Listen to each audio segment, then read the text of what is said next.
Or a Bible. If you want to be turning to that, we'll look at Mark 8:22 and then 9, verse 1. The title is Gift of Sight to the Blind. We'll start off reading from verse 22 onward to verse 25, and then we'll have some questions you see on the screen. And then at the end of this particular lesson, I'll have a little summary. And of course, as always, you have any questions or anything, please feel free to ask.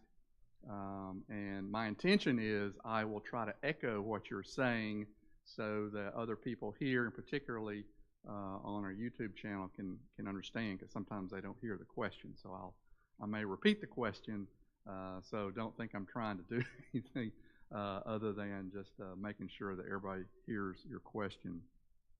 All right, we'll start off.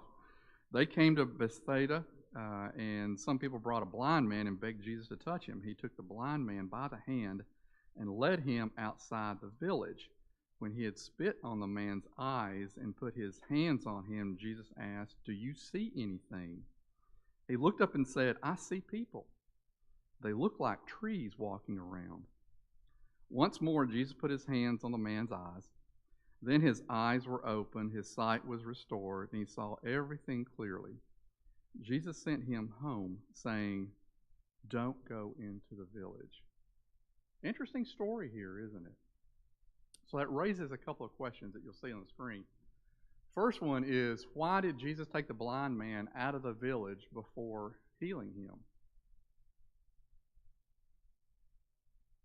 Thoughts?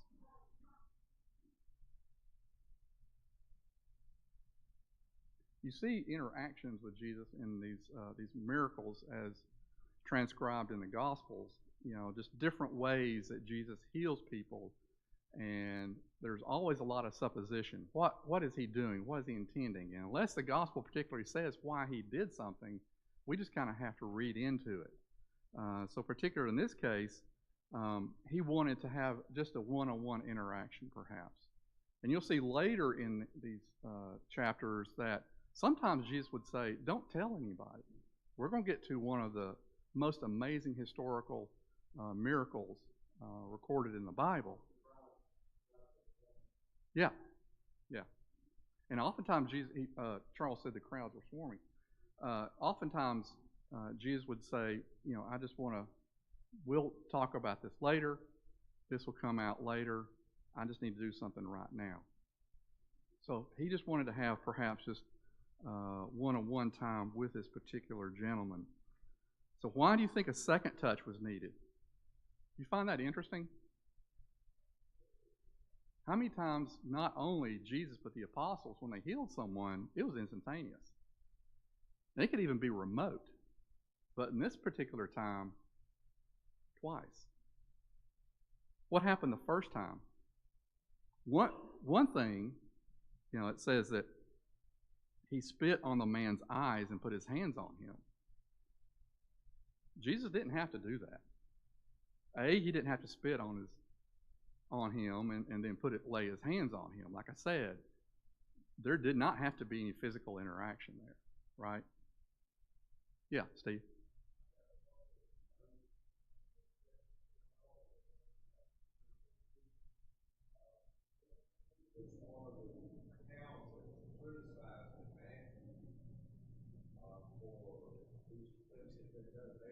Yeah. Yeah. Yeah.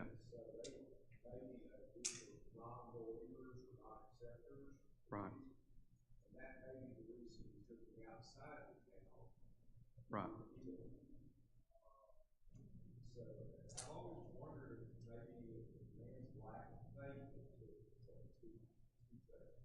Could be. So Steve reminded us that Bethsaida and Capernaum were two major towns, both of which were known for their lack of faith, and so perhaps that had something to do with it, or the man's faith himself. Mark. Okay.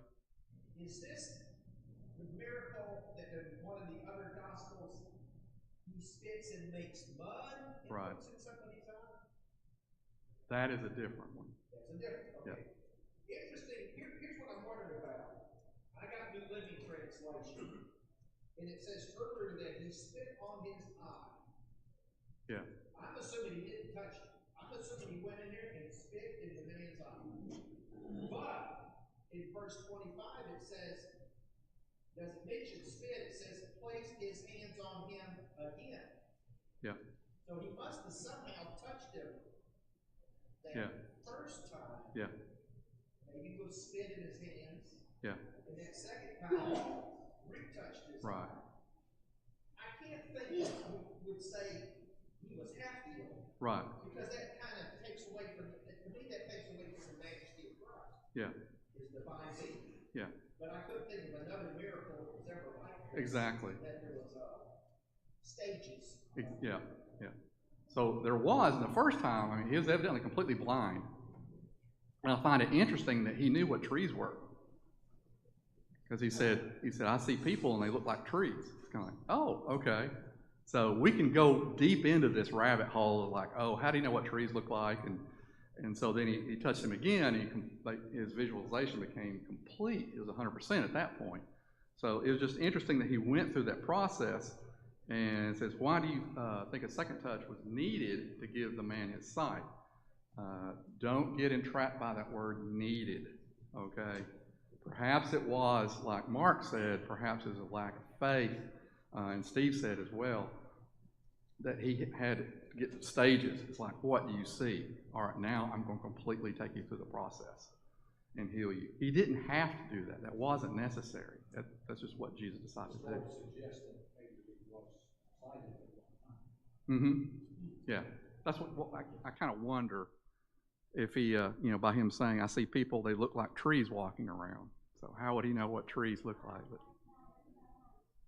sorry? They do, and he could have felt, yeah, absolutely. So it's very interesting.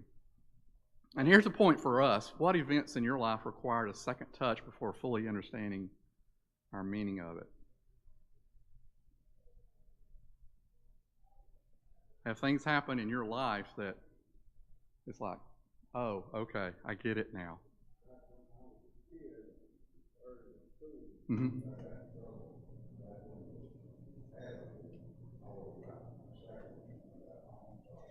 Okay. So Gerald took it a different way. He said when he was punished at school, he definitely got the second one when he got home. So just to fully emphasize it and fully realize the impact. So I get that. I understand. Thank you for sharing that. So there are times in our life perhaps that when, because of who we are, perhaps it takes a second time for us to fully realize the impact of what Jesus and God have done for us. So let's move on. Verse 27, Jesus and his disciples went to the villages around Caesarea Philippi. On the way, he asked them, who do people say I am? They replied, some say John the Baptist, others say Elijah, and still others, one of the prophets. But what about you, he asked, who do you say I am? And Peter answered, of course, Peter, right? You are the Christ. Jesus warned them not to tell anyone about him. So if we know nothing about Jesus other than what we read here, okay? This is the first time we have read a gospel, first time we've heard about Jesus. So what would our response be if Jesus were to ask us personally, who do you think I am? Because that's really, other than the disciples, and the disciples were still trying to figure him out, right? So you have these throngs of people trying to figure him out, and it's just based on what they've seen, what they've heard, rumors. Who would we say Jesus is? They were, a lot of times, yeah. Debbie said, weren't they at one-on-one? Yeah, they were. So we can suppose is that they were trying to develop their own story about Jesus. And we see, particularly in Mark, the interactions there is that they're trying to figure out who he is. And we're going to come up upon something that really is supposed to seal it here a little bit later. So if Jesus were to ask us, and we really knew nothing about who he was about, just knowing what we know by reading what we have so far in the Gospel of Mark, if he were to say, "Who do you say I am?" what would our response be? Yeah. And he said, "You are the Christ." Now, what did Jesus, when he asked that, in Peter's reply, of course, Peter stood out and said, "Oh, you're the Christ." What was his definition of Christ? Okay. We'll see a little bit later, Peter had certain thoughts about who the Christ was supposed to be. So do you find it surprising the answers people gave concerning who Jesus was?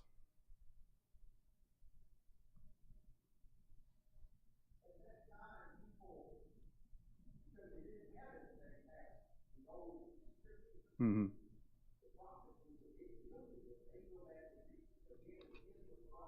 Right.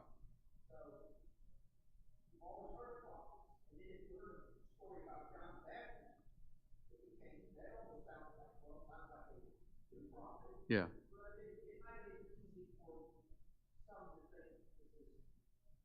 Right. Yeah, exactly.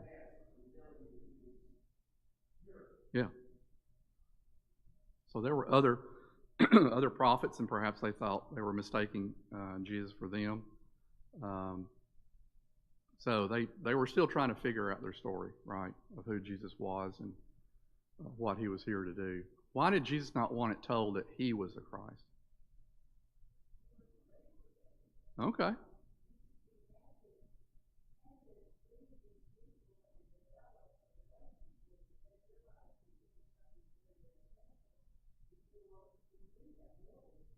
Right. And that all that power and notice that they were aware of, they were discouraged a lot of sinners. Sure. Yeah. Yeah. Jesus had his own time frame. Peggy said it wasn't meant to be revealed at that time. He was talking to his core group, and from there it would spread out. But his time frame was different than the disciples. His time frame is different than ours, and it still is, right? So when he said, "I don't tell anybody," and you'll see events that take place, and particularly sometimes he'll say, "Don't tell anybody," and we're looking like, well, why not? This is amazing, but we're looking from a historical perspective. Jesus knew what he was doing and the steps that needed to be taken. Who needed to be told at what point, right? Kevin. The Romans still had large influence. They were basically soldiers everywhere. Yeah. I think the fact that he were to announce himself as the Christ, I mean, the Roman rulers have been hearing about this too. They don't need any competition. I mean, put the kind of today's terms, Yeah. I think that's another thing too. He didn't want to be derailed by having to go through whatever may happen to the rest of the proclaimers to be Christ. What they perceive to be their competition, the new ruler of the future. Exactly, a new order, perhaps. Like Kevin was saying, is he didn't want the process accelerated. He knew what was going to happen, and he sure didn't want the Pharisees, Sadducees, the rulers of the day, the Roman government accelerating that process. It's like, well, he's becoming rebellious. He's an affront to our standard way of living, our government, our authority. And so when he said, "Don't tell anybody," he knew what was going to happen, and he didn't want that process advanced any further than it was, perhaps. Okay. Verse 31. He then began to teach them that the Son of Man must suffer many things and be rejected by the elders, chief priests, and teachers of the law, and that he must be killed and after 3 days rise again. He spoke plainly about this, and Peter took him aside and began to rebuke him. So here we are, follow up from that last question, is that why did he not tell anybody? So he started telling his disciples, all right, I'm going to tell you what's going to happen. He spoke plainly about this, and Peter took him aside, began to rebuke him. But when Jesus turned and looked at his disciples, he rebuked Peter. Get behind me, Satan, he said. You do not have in mind the things of God, but the things of men. So he was explaining what was going to happen. And this is probably one of the earliest times that the disciples are being told firsthand is that here's what's going to happen. So when I tell you not to tell anybody, this is coming to the forefront. It will happen in due time. I'm prophesying it. I'm telling you what's going to happen. And we can only imagine what the disciples were thinking is that, wait a minute. And especially Peter, one of the more outspoken ones, said, Peter took him aside and began to rebuke him. What do you think Peter said? Just the mere fact that Peter is rebuking Jesus? Like, wow. That was Peter, right? Peter was very passionate. What would Peter say to Jesus after Jesus says, hey, I'm going to suffer. I'm going to be turned over to the hands of the government. What was Peter saying, perhaps? We don't know. But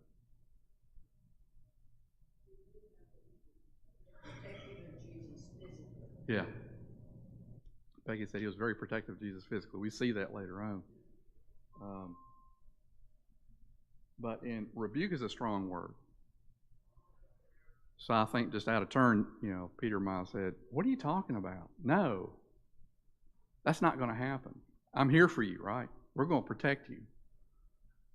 What was he thinking the kingdom was going to be? Describing wasn't what Peter was beginning to picture in his mind was going to happen. He says, right. This is our Messiah. This is our new Savior, our leader. Yeah. That doesn't fit in his understanding of exactly. Yes, exactly. And Jesus knew that. Jesus knew what the Jews were looking for. And he was not about that. And Peter's first reaction is to get on to Jesus and say, no, that's not the way it's going to be. We got something different planned. And what did Jesus say?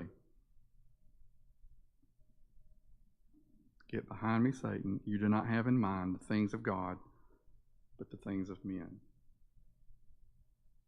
Not the things of God, but the things of men.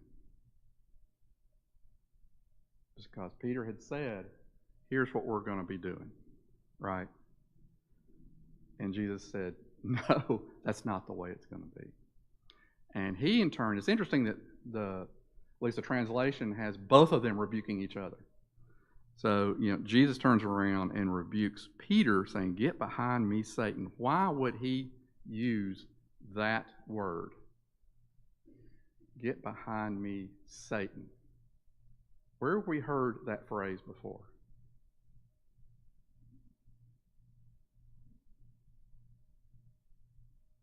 Remember the temptations? Yeah. Yeah. And because Satan was actually there. The devil was actually there. Why would he look at Peter and say, get behind me, Satan?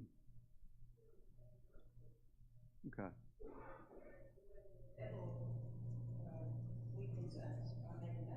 Yeah. One commentator said, telling Satan via Peter to stop tempting and thwarting the kingdom. Satan was there again, influencing. So he was directly rebuking Satan by way of Peter.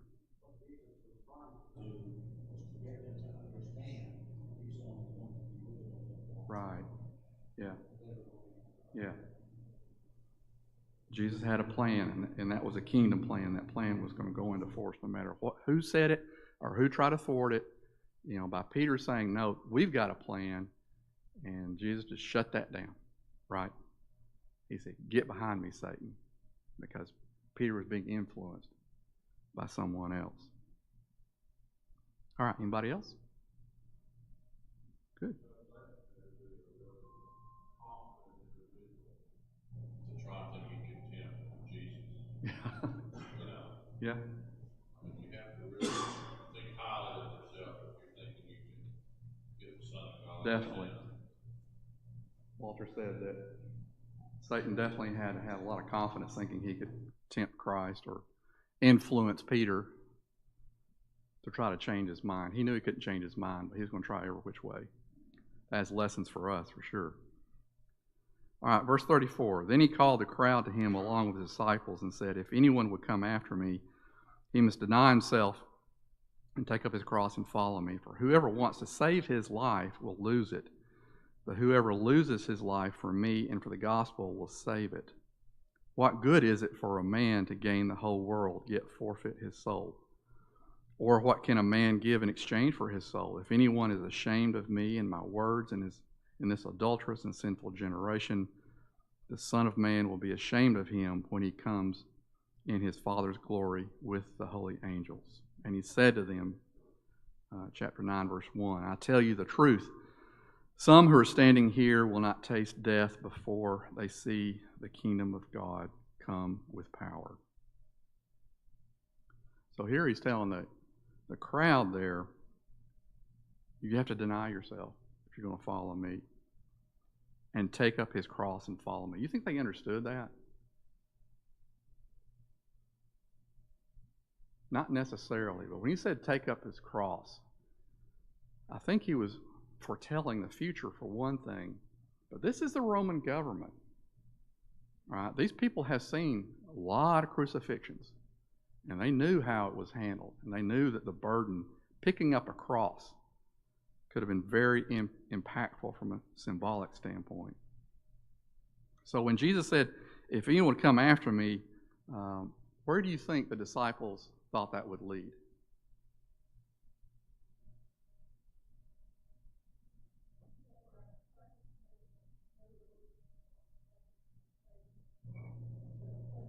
Right.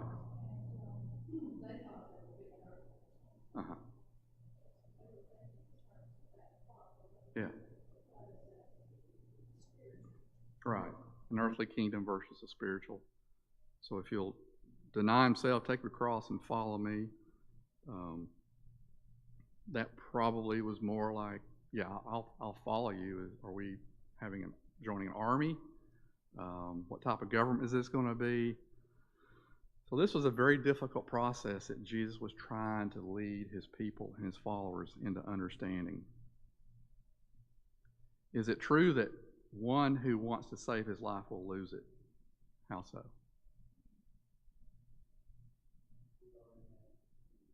Okay.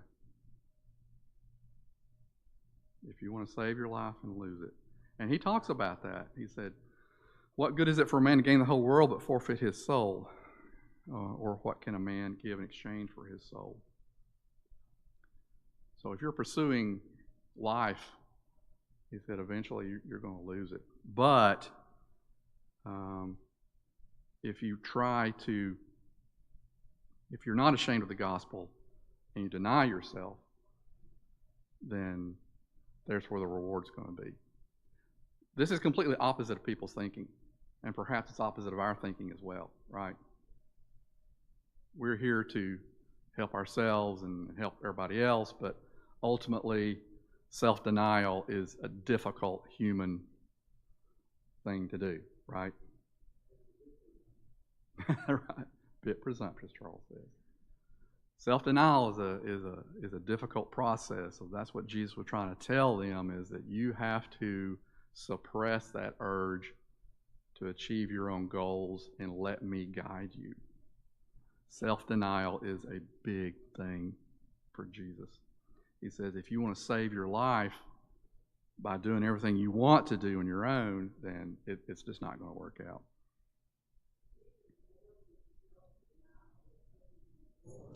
Right. Mm-hmm. Like it says, opening the door of faith and letting Jesus guide us first. Why would anyone be ashamed of the words of Jesus? Jesus knew that was going to happen. And I think maybe when we look around today, in today's society and culture, we have to be on guard against that, right? So why would anyone then, and perhaps even now, be ashamed of the words of Jesus?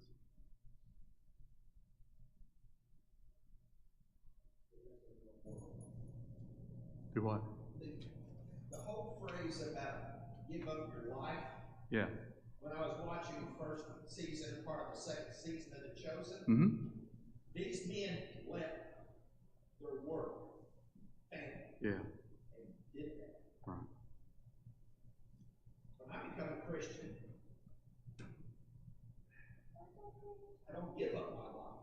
I mean, I still have a job, still have family, still have responsibilities.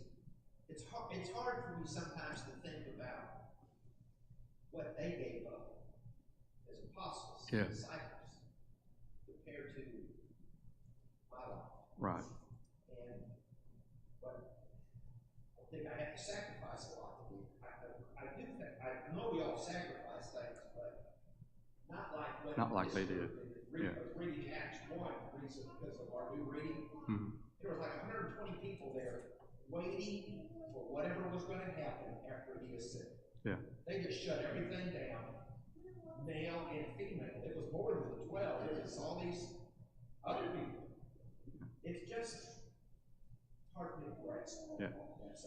So Mark said it's hard to grasp because we see in the readings is that, these initial disciples, and he mentioned the movie, the series, The Chosen, the initial disciples, they were practicing self-denial. Whether they knew it or not, they gave up everything. And in contrast, maybe, we practice self-denial, but not like they did. But we know, missionaries do that, and a lot of people do that. Not necessarily we have to endure that. So when Jesus, is saying, you give up your life, to follow me, not just symbolically, but literally, some people have done that. Kevin. The shame, I think, is what comes with it. A step further than denial, I think it's total submission, no matter what is associated with that. I think possibly the ridicule, the not fitting into, like Mark said, maybe you'll fit into your old life, friends you used to accompany you. That's the part that maybe I'm stretching the meaning of the word shame. That's part of the thing. You have to be able to submit totally without concern of the consequences that come along. Right. Kevin was talking about we have to be willing to submit, and perhaps that could be translated into being ashamed. Is we have to be able to be total submission. Let God guide us. All right, and that's perhaps hard to do sometimes, especially in our culture.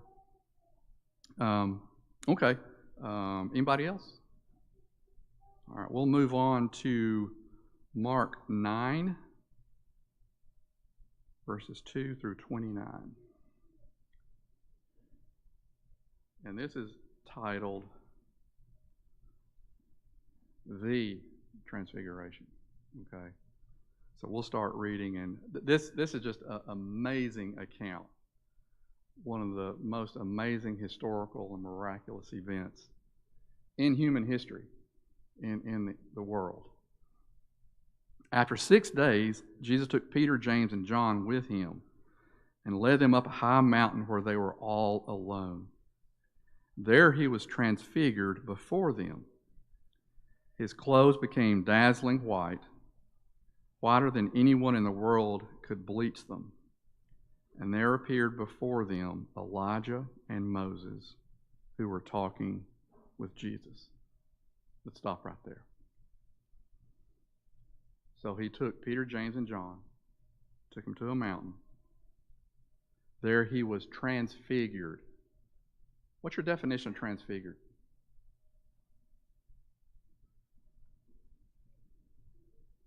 Yeah. Trans, change, figure, right? So it was a total transformation. And then Mark describes what that looked like. His clothes became dazzling white, whiter than anyone in the world could bleach them. And there appeared before them Elijah and Moses, who were talking with Jesus. So what two things do you see here? They go up to a mountain like that. Jesus transformed it. Mark doesn't say it's gradual, right? It doesn't say it's a gradual transfiguration, transformation. So my assumption is it happened instantaneously. And the second point is what? Who appears with them? Huh? Mm-hmm. Steve said a couple of guys that lived 1,000 years before.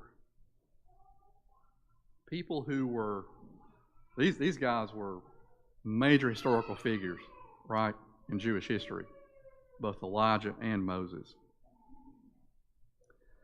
Peter said to Jesus, Rabbi, it is good for us to be here. Again, Peter, right? I love it. Let us put up 3 shelters, one for you, one for Moses, and one for Elijah. Verse 6, he did not know what to say. They were so frightened. Yeah, they were frightened. They'd never seen anything like this before. And we haven't either, right? So Peter just kind of like, oh, y'all are here. So we're going to put some places for you to stay. My first thought is, how did he know that was Elijah and Moses? Right? There wasn't a picture book. So something guided him to know that that was Elijah and Moses. Meanwhile, the transfiguration is still going on. And these are just the words that come out of Peter's mouth. With his passion, he said, oh, you're the patriarchs of our culture, Elijah and Moses, and you're here with Jesus. So I'll just put up a place for y'all to stay. Why would he do that?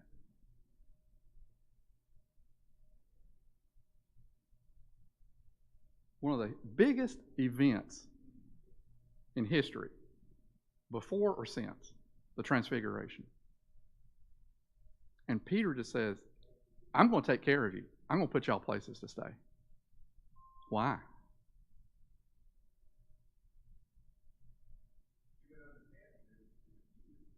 This is where the new kingdom is going to begin. Here you go. Yeah. Let's start. Yeah.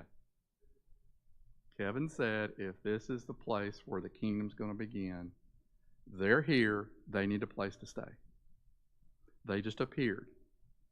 Peter didn't say, where'd y'all come from? Or, Jesus, what's happening to you? He just said, y'all are here. You got to find a place to stay. This is where the kingdom's going to happen. So it's just, I find that really interesting. Verse 7, then a cloud appeared and enveloped them, and a voice came from the cloud.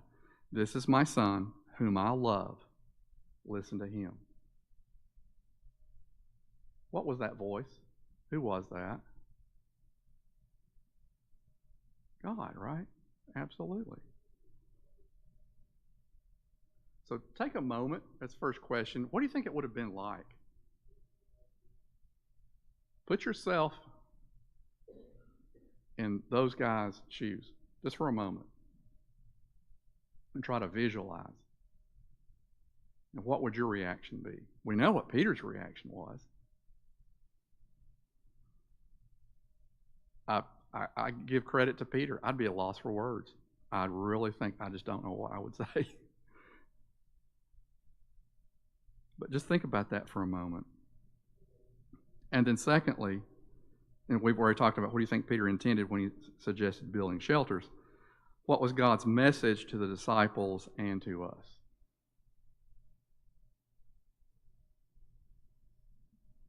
Here's an event that happened, a major event.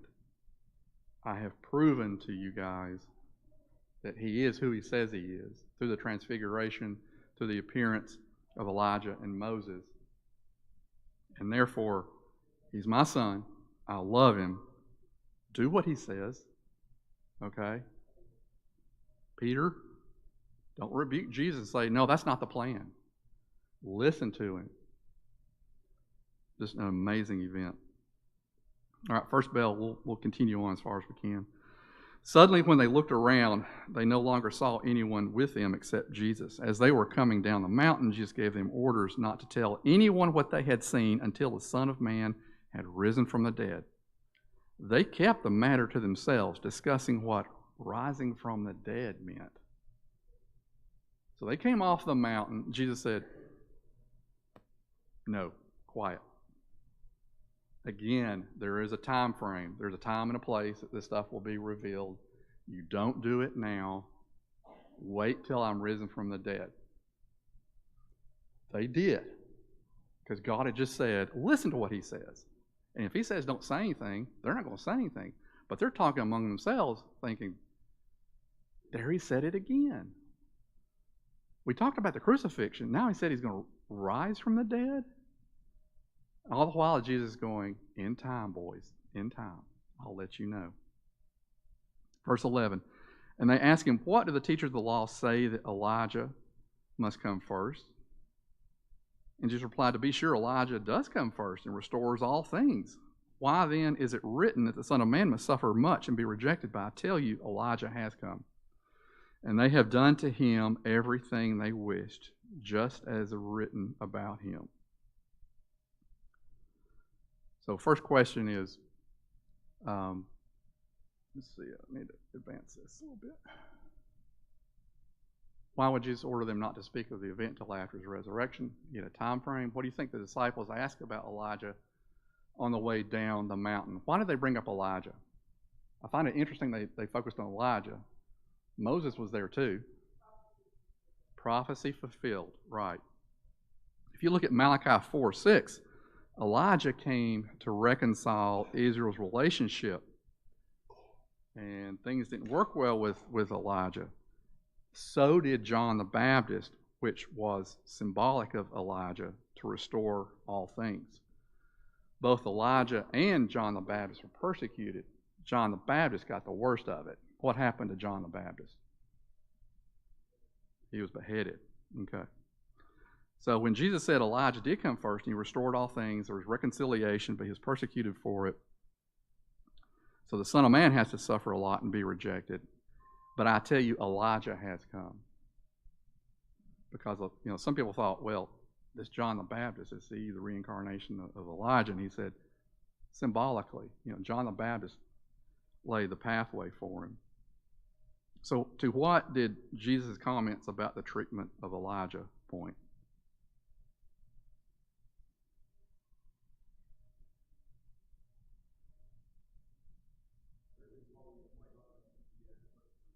Mm-hmm. Right. So would it be the Son? Yeah. Kevin said that's fulfillment of prophecy. He said the Son of Man, described himself, is going to suffer and be rejected. And Charles said it's a fulfillment of prophecy. That was the plan, right? So he picked up on that point when they asked about Elijah. He said, yeah, you're right. Historically, that's what happened to Elijah. And this is what's happening to John the Baptist. And even more so, here's what's going to happen to me. Verse 14, when they came to the other disciples, they saw a large crowd around them and the teachers of the law arguing with them. As soon as all the people saw Jesus, they were overwhelmed with wonder and ran to greet him. Verse 16, what are you arguing with them about? He asked. And a man in the crowd answered, Teacher, I brought you my son who is possessed by a spirit that has robbed him of speech. Whenever it seizes him, it throws him to the ground. He foams at the mouth, gnashes his teeth, and becomes rigid. I asked your disciples to drive out the spirit, but they could not. Verse 19, O unbelieving generation, Jesus replied, how long shall I stay with you? How long shall I put up with you? Bring the boy to me. So they brought him. When the spirit saw Jesus, it immediately threw the boy into a convulsion. He fell to the ground and rolled around, foaming at the mouth. Jesus asked the boy's father, how long has he been like this? From childhood, he answered. It has often thrown him into fire or water to kill him. But if you can do anything, take pity on us and help us. Verse 23, if you can, Said Jesus, everything is possible for him who believes. Immediately the boy's father exclaimed, I do believe. Help me overcome my unbelief. Final bell. Let's look at these questions real quick. What do you think teachers of the law were arguing with the disciples about concerning the man's son? What commentators say here is that there were Sadducees, Pharisees all around there, and they were talking about miracles and, are miracles from Satan? And so they were just, Jesus knew exactly what they were talking about. So he comes up and says, what are y'all talking about? And they're going, he knew exactly what they were talking about. What does Jesus' response tell us about the problem confronting his disciples and their ability to cast out the demon? Do you see a lack of faith here? Right? That governs things. His disciples couldn't cast out. And why does Jesus question the man's faith? Perhaps there's a level of unbelief. These guys couldn't do it. Jesus, can you? He says, why did you end that in a question? You came to me anyway. Your boy's been suffering with a demon for all his life, and you've heard I can do things. Again, every time he can, he emphasizes faith. And then later on, we'll see, God willing, next week about how that plays into a life of prayer and having faith. Thank you for your attention. Thank you for good questions and comments. Again, happy Father's Day to all you dads out there, and appreciate it. Have a great day. God bless.